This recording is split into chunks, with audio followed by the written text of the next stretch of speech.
Have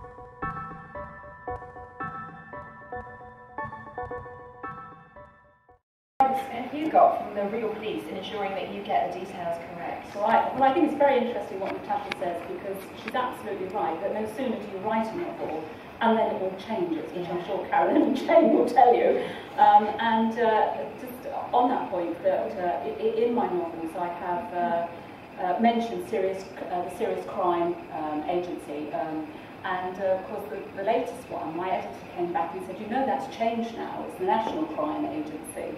And I said, well, I know it's changed, but I get around that because in my head the books are set in 2009. I don't actually mention the date, but I do set it then. So police procedure is very difficult to get right, and of course you can't get it right because this is fiction, it's not real life. And if you were to write a police procedure that was real life, it would be a police manual. And there would be hundreds of police officers involved in it, and all sorts of people, and it would bore the reader, bore me, to death. So, you know, you bores you to death. So you can't actually get it right. So you take out the bits that you think will fit into the crime novel.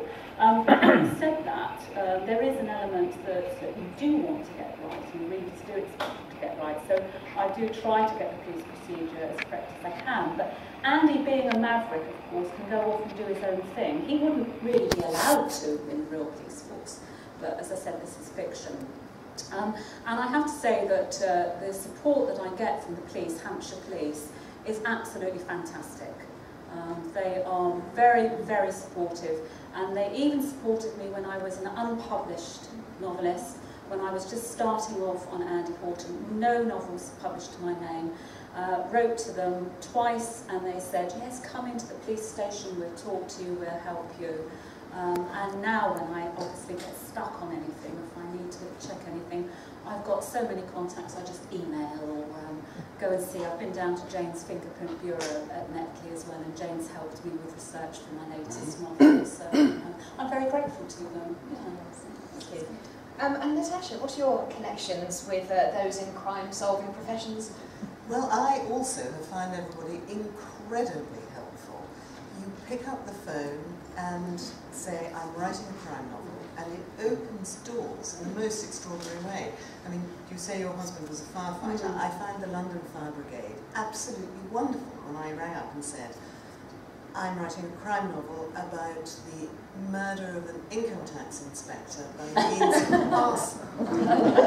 They told me exactly how it was done.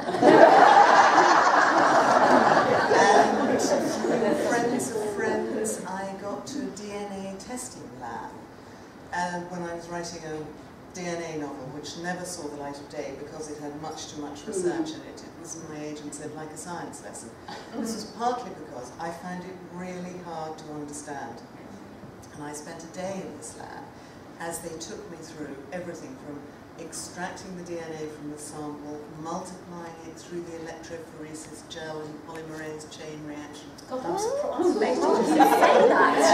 Well, those were the things. When you get a little bit of the technical language and you just drop it in, that's usually enough, because nobody wants to know exactly how the DNA is cut and multiplied.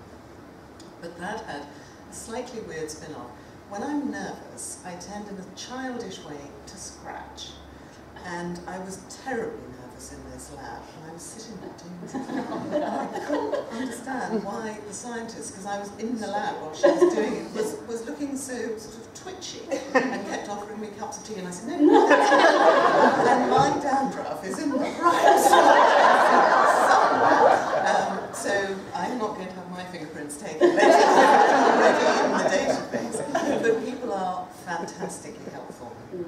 Occasionally, they're very depressing. I have a lot of contacts with a wonderful pathologist called Bernard Knight, who's also a crime writer, and I used to send him emails. Bernard, in my first Isle of Wight novel, I want somebody's head to come bouncing across the waves. And Bernard said, absolutely not.